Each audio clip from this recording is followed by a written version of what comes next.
तो मैं इसके पक्ष में नहीं हूं। आप हर महादेव करके लड़ते हैं, आप अल्लाह अकबर करके हमारे देश की तरफ से लड़ते हैं, हम धर्म के नारे लगे लड़े, वो अलग इशू है। बट ये नजरबट्टू, मिर्ची, नींबू, ये सब नॉनसेंस को फौज से कृपा करके दूर रखिए। लेकिन वक्त जो है वो सेंस है, लेकिन नींबू मिर्ची नॉनसेंस है। जवाब दे दीजिए। मैं देता हूं। विवेक श्रीवास्तव जी कह रहे हैं कि ये बातें नॉनसेंस हैं और पाकिस्तान के सेना अध्यक्ष ने कहा कि हमारे सैनिक कलमा पढ़कर वहां अटैक करेंगे। औकात नहीं है विवेक श्रीवास्तव जी की कि ये बोल दे कि कलमा पढ़कर अटैक करने की बात अगर कोई सेना कहती है तो कलमा के बारे में अपना विचार बोल दे, वो इनकी जबान हलक में अटक जाएगी। नमस्कार दोस्तों, प्रदीप डिबेट हब में आपका स्वागत है। दोस्तों आज की डिबेट सुधांशु त्रिवेदी और लेफ्ट नेता विवेक श्रीवास्तव के बीच में है। दोस्तों विवेक श्रीवास्तव ऑपरेशन सिंदूर के ऊपर मोदी सरकार के पर कमेंट कर रहा था, जिस पर सुधांशु त्रिवेदी ने उसकी तगड़ी धुलाई कर दी। तो दोस्तों आज की वीडियो बहुत ही इंटरेस्टिंग होने वाली है, आपसे निवेदन है वीडियो को अंत तक जरूर देखें। तो चलिए दोस्तों, आपका ज़्यादा समय ना लेते हुए वीडियो को शुरू करते हैं। आइए देखते हैं, बैठचंद मजा आएगा। ये नहीं है, किसी अपोजिशन पार्टी ने भी नहीं कहा है, किसी नागरिक ने नहीं कहा है, किसी सोशल राइट एक्टिविस्ट ने नहीं कहा है, किसी जो मोदी के विरोध में इतने खड़े किसी ने नहीं कहा। हाँ, लेकिन सरकार के खिलाफ कहा। आपने एक ऑल पार्टी मीटिंग बुलाई थी, हमने उसका स्वागत किया था, हमने प्राइम मिनिस्टर को अपना सपोर्ट दिया, हमने बोला सरकार और मेरा प्रधानमंत्री जो भी निर्णय लेगा हम लोग उसके साथ हैं। लेकिन उसके बाद एक कम्युनिकेशन गैप आया। लीडर ऑफ अपोजिशन की पोजीशन कॉन्स्टिट्यूशनल पोजीशन है और उस पोजीशन पे श्री राहुल गांधी बैठे हैं। आप किसी को कॉन्फिडेंस में नहीं लेते हैं। मैं ये नहीं कह रहा कि आप डिफेंस की स्ट्रेटजीज को डिस्क्लोज करें, वो नहीं करना चाहिए, वो इम्प्रैक्टिकल बात है। But at least you should take the opposition in confidence. LOP को कॉन्फिडेंस में लीजिए, उनको ब्रीफिंग दीजिए, उनको बताइए किस दिशा में हम लोग जा रहे हैं। ये चीज मिसिंग है और जब ये चीज मिसिंग होती है तो उसके बाद एक कटाक्ष है।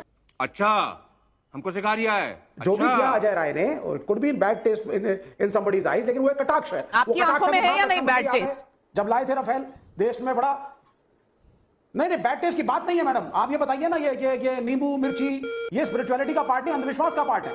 और सेना के अंदर अगर मेरे डिफेंस मिनिस्टर इन सबको लेकर के आके राफेल का स्वागत करते हैं तो मैं इसके पक्ष में नहीं हूं। आप हर महादेव करके लड़ते हैं, आप अल्लाह अकबर करके हमारे देश की तरफ से लड़ते हैं, हम धर्म के नारे लगे लड़े, वो एक अलग इशू है। बट ये नजरबट्टू, मिर्ची, नींबू, ये सब नॉनसेंस को फौज से कृपा करके दूर रखिए। सुधांशु त्रिवेदी, ये सब नॉनसेंस है, ये सब नॉनसेंस है, लेकिन वक्त जो है वो सेंस है। लेकिन नींबू मिर्ची नॉनसेंस है। जवाब दे दीजिए। नहीं, अब मैं आप इनका कहाँ के ज्ञानी बाबा?